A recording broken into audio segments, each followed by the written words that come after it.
Mes amis, le mieux que l'on puisse faire pour ceux qui souffrent, c'est d'être à côté d'eux, c'est de pénétrer en silence dans le cœur qui souffre pour souffrir avec lui.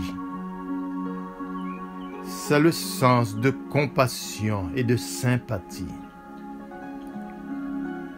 Certes, au dernier moment, Jésus a voulu donner un sens à la douleur et il est monté sur sa croix en silence, sans forfanterie, mais plein d'amour.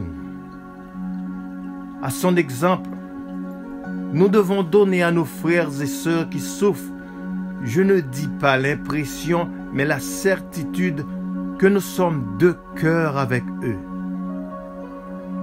L'idéal, bien sûr, ce serait de leur montrer que toute la souffrance humaine débouche sur la joie si on la transfigure par l'amour en l'offrant avec Jésus crucifié.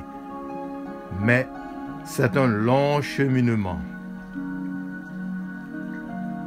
De mon côté, je crois beaucoup pour l'amour constaté chez certains malades, au rayonnement de la joie chez ceux qui souffrent avec le Christ. Des beaux parleurs. On peut toujours penser qu'il est facile d'être joyeux quand tout vous sourit. Mais quand on sait que telle personne souffre atrocement et qu'elle conserve ou parfois même intensifie la joie qu'on lit dans son regard, c'est alors là qu'on se pose des questions.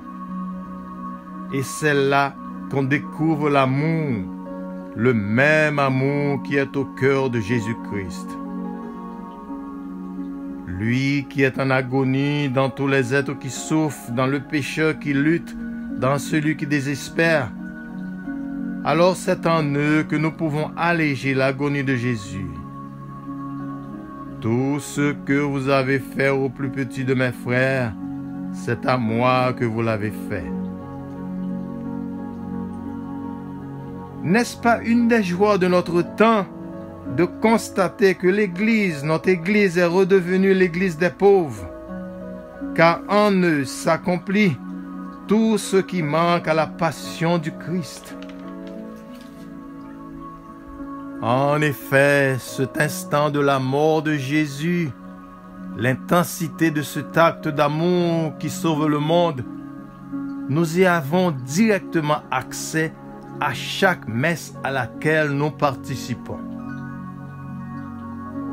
Et ce n'est pas la imagination, mais l'effet du sacrement, réalité de foi.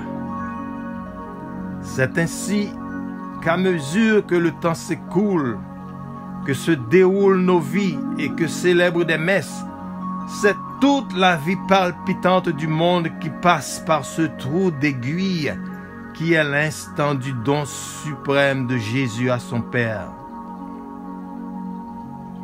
Notre pauvre souffrance personnelle, si humble, si méconnue, parfois acquiert ainsi une valeur infinie, car elle devient la souffrance même de Jésus consumé par l'amour infini de son cœur.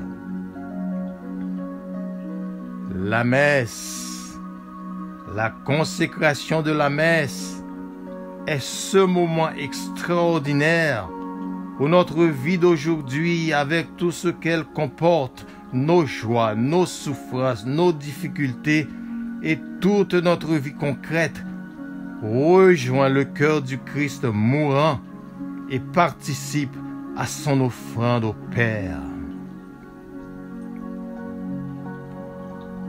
Combien Saint Jean-Marie Vianney, le curé d'As, avait raison de dire: si on savait ce que c'est que la messe, on en mourrait.